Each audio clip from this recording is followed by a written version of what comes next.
მოგესალმებით მეგობრებო, როგორც აპარატი მოცნობებს ქორუმი გვაქვს, ამიტომ ჩვენ შეგვიძლია ადამიანის უფლებების დაცვის სამოქალაქო ინტეგრაციის კომიტეტის ხმა გავხსნათ. თქვენ ისნებართვით პირველი მინდა დღის წესრიგის დამტკიცება შემოგთავაზოთ, გვექნება ერთი საკითხი, ვინაიდან სულ ცოტა ხნის წინ იცით, დამთავრდა საქართველოს პარლამენტის ბიუროს ხდომა. ბიუროს ხდომის შედეგად დაგვეწერა ერთი კანონპროექტი, რომელიც ბიურომ გადაწყვიტა, რომ დაჩქარებული წესით მიმდინარე სასესიო კვირის განმავლობაში უნდა განვიხილოთ, ამიტომ აქედანვე გეტყვით, რომ მიმდინარე კვირას ჩვენ კიდევ ორი ხდომის ჩატარება დაგვჭირდება. ეს საკითხი კი არის საქართველოს პარლამენტის წევრების დავით მათიკაშვილისა და სხვების მიერ საკანონმდებლო ინიციატივის წესით დარეგისტრირებული კანონის პროექტი სიტყვისა და გამოხატვის თავისუფლების შესახებ საქართველოს კანონში ცვლილებების თაობაზე და ასევე პაკეტში მეორე საკითხი არის საქართველოს სამოქალაქო საპროცესო კოდექსში ცვლილებების შეტანის შესახებ. მოხსენებები იქნება ბატონი დავით მათიკაშვილი, ვინ არის თანახმად, რომ დავამტკიცოთ დღის წესრიგი. ბატონო დავით, გთხოვთ ტრიბუნასთან, ჩვენ პირველი მოსმენის წესით განვიხილავთ, როგორც უკვე წამყვანი კომიტეტი, ამიტომ შეგვიძლია რომ პაკეტი ერთიანად შემოგთავაზოთ კომიტეტს და კომიტეტის წევრებს და შემდეგ უკვე კითხვის დასმის ეტაპზე გადავართ. მადლობა ბატონ თავმჯდომარე, წარმოგიდგენთ განსახილველი დაჩქარებული წესით პირველი მოსმენით საკანონმდებლო პაკეტს კანონპროექტებს სიტყვისა და გამოხატვის თავისუფლების შესახებ საქართველოს კანონის ცვლილების შეტანის თაობაზე და სამოქალაქო საპროცესო კოდექსში ცვლილების შეტანის შესახებ კანონპროექტებს. ეს არის მნიშვნელოვანი ცვლილება, ვფიქრობ, რომელიც ჩვენი საზოგადოებისთვის ასევე იქნება ინტერესის, ასე ვთქვათ, სფეროში მოქცეული. ნებისმიერ დემოკრატიულ საზოგადოებაში მიდის მუდმივი ჯაბაასი, მუდმივი განხილვა, თუ სადგადის ზღვარი სიტყვის და გამოხატვის თავისუფლებასა და ცილისწამებას შეურაცხყოფას შორის. ამიტომაც ბალანსის დაცვა და სწორი მიდგომების საკანონმდებლო დონეზე გაწერა არის მნიშვნელოვანი იმისთვის, რომ ეს კონსტიტუციით დაცული ღირებულებები იქნეს სახელმწიფოს მხრიდან ასევე იმგვარად დაცული, რომ არ დაირღვეს ერთი, ასე ვთქვათ, დაცვის მექანიზმები მეორეს სასარგებლოდ და ორივე მხრივ იყოს აბსოლუტურად სწორი მიდგომები სახელმწიფოს მხრიდან გამოხატული.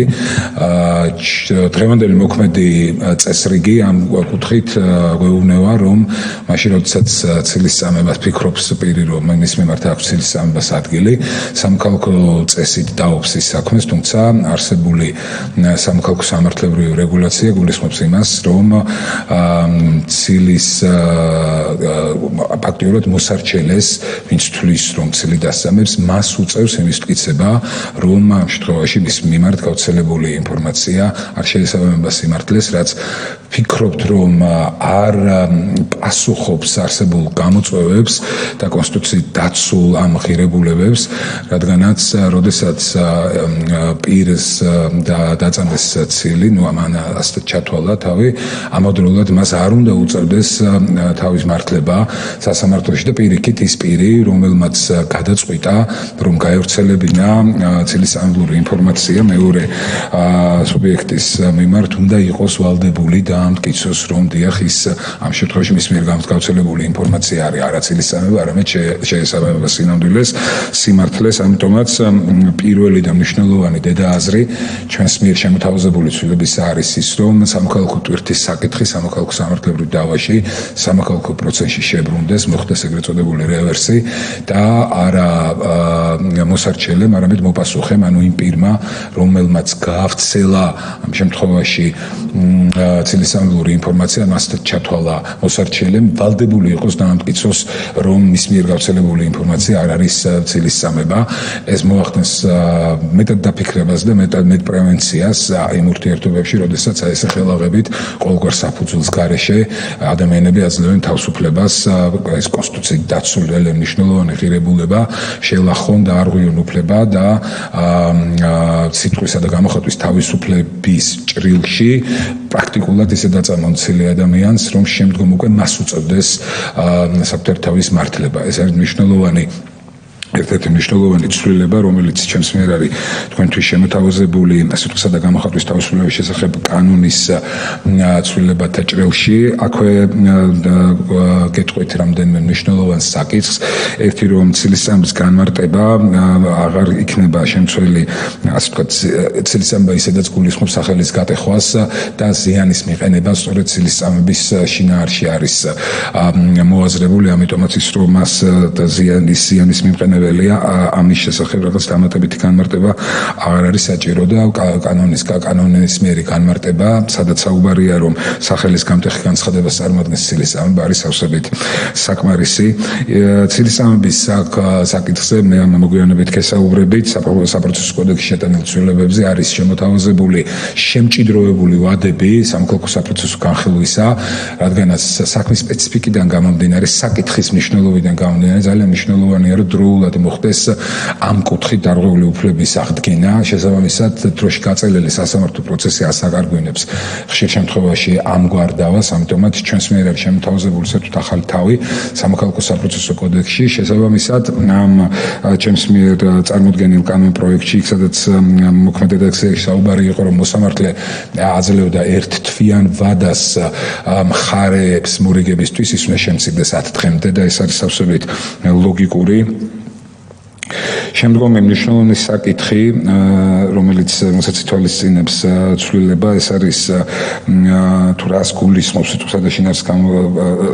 კანონის მიერ სიტყვასა და გამოხატვის შინაარსობრივი რეგულირება, რომ ეს არ არის მხოლოდ პირისპირ შეურაცხყოფა, არამედ ეს არის შეურაცხყოფა საჯარო სივრცეში. შეურაცხყოფა საჯარო სივრცეში არის იმავე მნიშვნელობის სიმძიმის და შესაძლებელია კიდევ უფრო მეტად მძიმედ აღსაქმელი და გადასატანი ადამიანის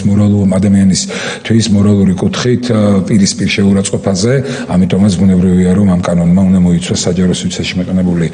შეურაცხყოფა, ცილისწამება და მასზე ცხადია უნდა იქნეს სათანადო პასუხის მოთხოვნის შესაძლებლობა და ოფცია დატოვებული საკანონმდებლო დანაწესით. მნიშვნელოვანი არის ცვლილება, რომელიც გულისხმობს რომ კანონში გათვალისწინებული ეგრეთ წოდებული პრივილეგიები არ უნდა იყოს აღარ უნდა შეიცავდეს კანონი და ეს პრივილეგია იყო კვალიფიციური პრივილეგიის სახით წარმოდგენილი კანონის მე-15 მუხლში, რომელსაც საერთოდ ვიღებთ აღნიშნული ცვლილებებით. ეს არის ძალიან ბუნდოვანი განმარტება, კოლეგებო, აბსოლუტურად გაუგებარია, მაგალითად თავის დროზე ეს კანონის ავტორი ვინც იყო და ვინც შექმნა ეს დანაწესი თუ რას გულისხმობდა, რომ პირს ენიჭება, მაგალითად ჩაგიკითხავთ და თქვენ მიიღეთ ასე ვთქვათ გადაწყვეტილება, პირს ენიჭება კვალიფიციური პრივილეგია არსებითად მცდარი ფაქტის შემცველი განცხადებისთვის და შემდეგ არის პუნქტები ჩამოთვლილი და მათ შორის არის საუბარი იმაზე, რომ მაგალითად მისი განცხადება წარმოადგენს მოსარჩელის მიერ მის წინააღმდეგ გაკეთებულ განცხადებაზე თანაზომიერ პასუხს. ნუ რას ნიშნავს ხა ცილი თუ დასწამდეს, შენ ცილის-წამებით რო უპასუხებ, ამით შენი უფლება აღდგება თუ რა ლოგიკა აქვს არ მესმის. იგი მიზნად ისახავს საზოგადოების კანონიერი ინტერესის დაცვას და დაცული სიკეთე აღემატება მიღებულ ზიანს. აი საინტერესოა განმარტებით ბარათში რა ქონდათ მოტანილი ამ კანონ პროექტის ავტორებს თავის დროზე, როგორ შეიძლება ცილისწამება იყოს იმდენად გამართლებული, რომ ის რაღაცა ღირებულებაზე ამ შემთხვევაში ის ღირებულება უფრო მეტი იყოს, ვიდრე ის რომ ადამიანს დაწამო ცილი და ასე შემდეგ. არის ძალიან ისეთი გაუგებარი და ბუნდოვანი ჩანაწერები, ამიტომაც მე-15 მუხლი არის საერთოდ ამოსაღები და სწორედ ამას გთავაზობთ. მე ასევე არის ცილისწამების კუთხით დანაწესი, რომელიც რა თქმა უნდა არის შესაძლებელი, კერძოდ ისეთი მე-17 მუხლში მაგალითად კანონისა იყო განმარტება თითქოს ზიანის ანაზღაურების საკითხის დადგომამდე, ჯერ კანონს სასამართლოს უნდა დაედგინა რეალურად ცილი დასწამა თუ არა და შემდგომ უკვე ზიანის ანაზღაურების საკითხი იყო მეორე სასამართლო პროცესის დავა, რაც სრული აბსურდია, იმიტომ რომ რა თქმა უნდა ერთი დავის ჭრილში უნდა მოხდეს ამ ყველაფრის გადაწყვეტა და შესაბამისად ზიანის ანაზღაურების საკითხიც ბუნებრივია რომ იმავე დავის ფარგლებში მოხდება, რა დავაშიც დადგინდება, რამდენად შეძლებს და დაადასტურებს ამ შემთხვევაში მოპასუხე, რომ მის მიერ გავრცელებული ინფორმაცია იყო სიმართლე და ეს არის შესაბამებოდა ცილისამებს. თუ კი ასეც ვერ დაადასტურებს, ბუნებრივია, რომ ზიანის ანაზღაურების საკითხიც დგება და ამ შემთხვევაში ეს კანონით მოცემული განმარტებების ჭრილში უნდა იყოს. აქვე ვიტყვით, რომ კერძო პირის და საჯარო პირის ცილისამების კუთხით ჩვენ მაინც შევინარჩუნეთ განსხვავებული მიდგომები და ამ შემთხვევაში კერძო პირის დაცვა მეტად ასე ვთქვათ სიმკაცრით ხდება კანონის კუთხით, თუმცა ეს არ ნიშნავს, რომ საჯარო პირებს კანონი არ დაიცავს, თუმცა ამ შემთხვევაში იქნება ძალიან მკაფიო და ხაზგასმითი მიდგომები, რომ პირი უნდა იყოს კეთილსინდისიერი იმ ინფორმაციის მიმართ, ანუ ამ გადაამოწმა ინფორმაცია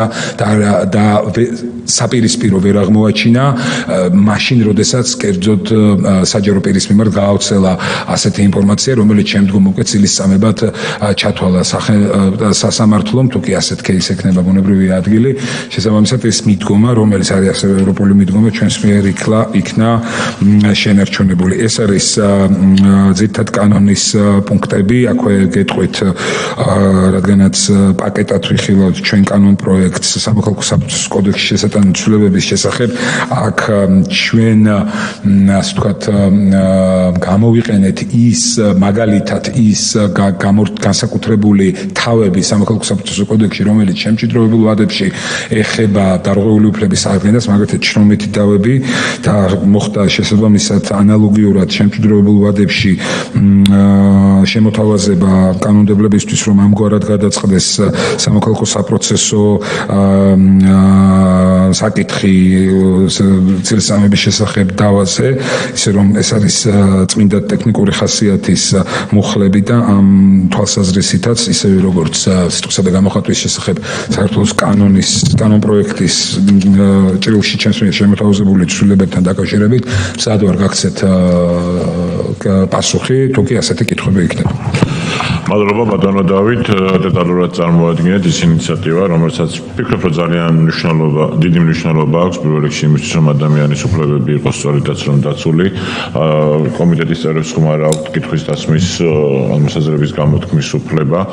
თქვენ ისნებართ მე ვისარგებლებ ამით, უბრალოდ მინდა აღვნიშნო, რომ ადამიანის უფლებების დაცვის კომიტეტი ნებისმიერ ინიციატივას, რომელიც კავშირში არის სიტყვისა და გამოხატვის თავისუფლებასთან, რა თქმა უნდა, ძალიან დიდი ინტერესით ეცნობა და ზუსტად ის უნდა ვთქვათ, რომ დღეს შეგვიძლია ვთქვათ გამოხატვის თავისუფლებას არაფერი არ ვნებს ისე როგორც ცილისწამება. და ნებისმიერი ადამიანი, ვინც ცილისწამებას იყენებს პოლიტიკურ იარაღად, ის ზუსტადაც რომ თავს ესხმის კეთილსინდისიერ მიდგომებს, აზრისა და სიტყვის გამოხატვის პრინციპებს,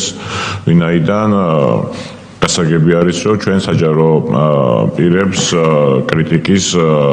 მაღალი სტანდარტით ატანის ვალდებულება გაგვაჩნია, მაგრამ სწორედაც რომ კრიტიკასთან ცილისწამებას არანაირი კავშირი არ აქვს და ამას როგორც წესი მაშინ იყენებენ ოპონენტები, როდესაც კრიტიკისათვის ობიექტური გარემოებები არ არსებობს და ცილისწამებით ცდილობენ ადამიანის რეპუტაციის დაზიანებას. ანუ არა იმის მითითებას, რომ რეალურად კონკრეტული საქმე პროცესი უკეთ როგორ გაკეთდეს, როგორ წარიმართოს, რაც არის კრიტიკის არამედ პირდაპირ თავდასხმა ადამიანის რეპუტაციაზე, თანაც ისე რომ აბრალებ იმას, რაც შეიძლება ყველაზე მიუღებელი იყოს კონკრეტულად პირისთვის. ამიტომ მე ვფიქრობ, რომ ეს ინიციატივა არის ძალიან მნიშვნელოვანი და მადლობა მინდა უთხრა ყველა იმ ადამიანს, ვინც ამ ინიციატივას ირგვლივ მუშაობდა და ახლა ვატყობთ, რომ კითხვები არ გვაქვს, დასკვნითი სიტყვით თუ გსურთ ისარგებლოთ. კი, დასკვნითი სიტყვის ნაცვლად მე თქვენსაც გავაგზავნებ და დავამატებ ერთ საკითხს, რომელიც ასევე შეავსებს ჩემს მიერ წარმოდგენილ კანონ პროექტს. არსებულ მოქმედ რედაქციაში პირადი ცხოვრების ხელშეუხებლობისა და სიტყვისა და გამოხატვის თავისუფლებას შორის იყო აშკარა დისბალანსი. კონკრეტული მუხლი არსებობდა, რომ თითქოს პირადი ცხოვრების ხელშეუხებლობის საზიანო შეიძლება და სიტყვის თავისუფლების ასე ვთქვათ გამოხატვის გასამართლებლად შესაძლებელი ყოფილიყო ისეთი მოცემულობა, რაც დემოკრატიულ საზოგადოებაში თვითმმართველობის ასე ვთქვათ საკითხებს ეხებოდა და დაუმჯობესებდა, რაც ასევე არის აბსოლუტურად დაუსაბუთებელი, გაუგებარი და ბუნდოვანი ჩანაწერი, იმიტომ რომ ორივე გახლავთ კონსტიტუციური დაცვის ქვეშ არსებული უფლება და წარმოუდგენელია, როგორ შეიძლება პირადი ცხოვრების უფლება, ხელშეუხებლობის უფლება იქნეს დარღვეული და რაღაც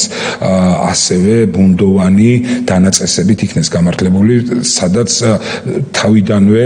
არის შეუძლებელი განჭრიტო თუ რა კონკრეტულ დემოკრატიულ წესრიგს უხდება ან უკეთეს ხდის ამ უფლების პირადი ცხოვრების ხელშეუხებლობის უფლების დარღვევა. ამიტომაც ეს დანაწესი ჩვენს მიერ იქნა ამ პროექტით შემოთავაზებული და იქნეს ამოღებული. კეთილი ფიქრობ სწორიც არის, ვინაიდან მოგესწრებათ, თუნდაც ამ საკითხთან დაკავშირებით არაერთი საინტერესო გადაწყვეტილება არის სტრასბურგის სასამართლოში და მე ვფიქრობ, რომ ზუსტად ეს ინიციატივა სულისკვეთებით იზიარის იმ პრინციპებს, რაც ამასთან დაკავშირებით ადამიანის ევროპულ სასამართლოს აქვს ნამჯერი და გამოტანილი კონკრეტული გადაწყვეტილებები და სრულ ჰარმონიზაციაში მოდის მასთან, ასევე ევროპულ გამოცდილებას თუ გადავხედავთ კანონმდებლობასთან დაკავშირებით, ცილისწამება მაგალითად საფრანგეთის, გერმანიის მაგალითზე სისხლის სამართლის პასუხისმგებლობითაც კი ისჯება. აქ მაინც სასამართლოზე გვაქვს სწორება, უბრალოდ აქცენტები ვფიქრობ, რომ ხო სწორად გადადის და ასაკვირველია ამ მხრივ მნიშვნელოვანი ეტაპი იქნება დარწმუნებული ვარ ცილისწამებასთან საბრძოლველად, ვინაიდან როგორც აღნიშნეთ, ცილისწამება არის ერთ-ერთი ყველაზე ამორალური ქმედება, რომელიც ადამიანმა შეიძლება იკადროს. კეთილი საკითხი განხილული არის, ვინაიდან მეტი კითხვები და მოსაზრებები აღარ არსებობს. შესაბამისად, ჩვენ შეგვიძლია გადავიდეთ კენჭისყრის ნაწილზე. კენჭისყრაზე ვაყენებ საქართველოს პარლამენტის წევრების დავით მათიკაშვილის, არჩილ გორდულაძის, ირაკლი შატაკიშვილისა და სხვების მიერ საკანონმდებლო ინიციატივის წესით წარმოდგენილი საქართველოს კანონის პროექტებს. სიტყვისა და გამოხატვის თავისუფლების შესახებ საქართველოს კანონში ცვლილებების შეტანის თაობაზე, სამოქალაქო საპროცესო კოდექსის ცვლილებების შეტანის თაობაზე. ვინ არის მომხრე? ერთხმად არის კომიტეტის მხრიდან მხარდაჭერილი, ამით წესრიგით თვალისწინებული საკითხები ამოწურული არის. ჩვენ კიდევ შევხვდებით სასესიო კვირაში მინიმუმ 2 ჯერ და მადლობას მოგახსენებთ თანამშრომლობისთვის.